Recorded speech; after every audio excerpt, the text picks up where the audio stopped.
All eyes were on the Democratic Senate primary. Prince George's County Executive Angela Alsobrooks winning the race to face former Governor Larry Hogan in the general election this November.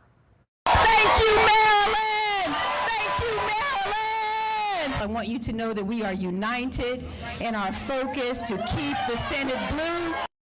Well, the battle between Congressman David Trone and Alsobrooks was expected to be one of the closest races this year, but Alsobrooks won the nomination with a commanding 54% of the vote to Trone's 42%.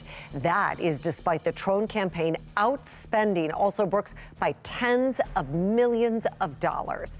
Fox 45's Rebecca Pryor joins us live now after looking into how Alsobrooks got it done. Rebecca.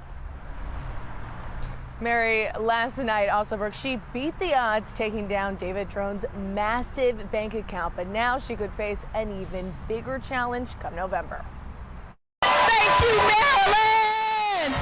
After winning a bitterly contested primary against David Trone, a three-term congressman and multi-millionaire wine merchant who burned through $60 million of his own fortune funding his campaign, the most spent in state history. The fight ahead will not be easy. Maryland has been a blue state, but it will only stay a blue state if we put in the work. Angela Alsobrooks' victory, sweet, but the celebrations short-lived. This election is about the future, and all of us recognize what's at stake. Today, her sights already set on November, where she'll face off against former Governor Larry Hogan, a moderate Republican with high approval ratings. Alsobrooks listing abortion laws, immigration reform, and foreign policy as some of the key issues setting them apart. This is about a party which is his party, led by Donald Trump.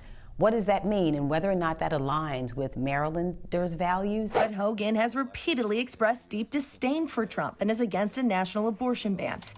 A stance made clear with the launch of his new Democrats for Hogan coalition, met with a message from former Democratic State Senator Bobby Zirkin. We should expect them to work together, that we should expect them not to care about politics over policy. When they try to link Hogan to Trump, it can't work. According to political analyst Richard Vatz, Alsobrooks' stunning primary win due in part to a powerful political backing, including from several U.S. senators and Governor Wes Moore.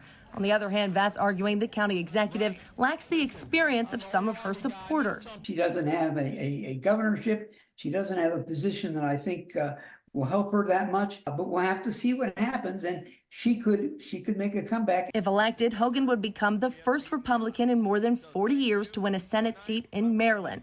This is overall control of the Senate is up for grabs this election cycle.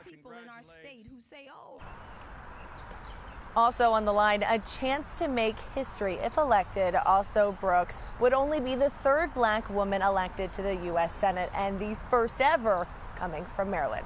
Reporting live in Baltimore, Rebecca Pryor, Fox 45 News. I'm Kai Jackson. Thank you for watching. Here's another video to watch. Also, please take a moment to subscribe to our channel.